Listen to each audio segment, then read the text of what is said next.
জালিয়াতি এবং লুটপাটের কারণে বাংলাদেশের 10টি ব্যাংক দেউলিয়ার পথে।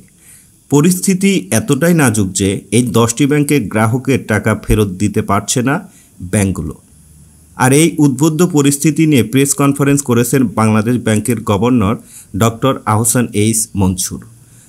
ব্যাংকগুলোকে ঘুরে দাঁড় করানোর জন্য গঠন করা হয়েছে টাস্ক ফোর্স এবং গ্রাহকের আস্থা ফেরাতে ইন্স্যুরেন্স স্কিম 1 লক্ষ টাকার পরিবর্তে 2 লক্ষ টাকারও প্রস্তাবনা করা হয়েছে এই প্রেস কনফারেন্সে।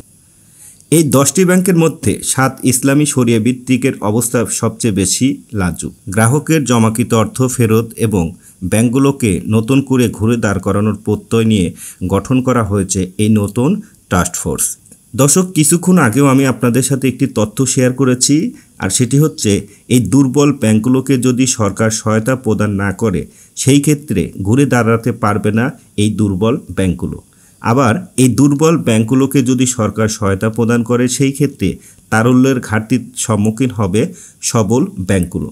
এমতো অবস্থায় এই দুর্বল ব্যাংকগুলোকে সহায়তা প্রদান করার জন্য বাংলাদেশের অন্তর্বর্তীকালীন সরকার বিভিন্ন সংস্থার কাছে 8 মিলিয়ন ঋণের সহায়তা চেয়েছেন। এই দাতা সংস্থাগুলো বাংলাদেশকে কী পরিমাণ ঋণ সহায়তা প্রদান করবে এবং বাংলাদেশ সরকার এই দুর্বল ব্যাংকগুলোকে কী ধরনের বা কী পরিমাণ ঋণ সহায়তা প্রদান করতে পারবে তার উপরেই নির্ভর করছে এই দুর্বল ব্যাংকগুলো ঘুরে দাঁড়ানোর সম্ভাবনা।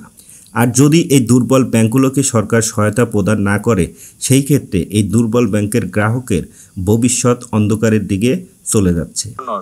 টাস্ক ফোর্সগুলো গঠন করার কথা আমি বলছিলাম আগে, সেই ব্যাপারে আমরা কিছু অগ্রগতি করেছি।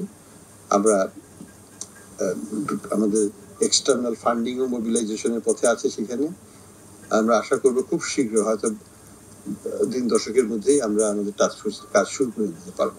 এর পরিপ্রেক্ষিতেই গঠন করা হয়েছে কিন্তু এই নতুন টাস্ক ফোর্স। এই নতুন টাস্ক ফোর্স আগামী 10 দিনের মধ্যেই তাদের কাজ শুরু করতে পারবে বলে এই প্রেস কনফারেন্সে জানিয়েছেন ডক্টর আহসান এইচ মনসুর। দর্শক, এই ছিল ব্যাংকের সর্বশেষ আপডেট। তো সবাইকে ধন্যবাদ।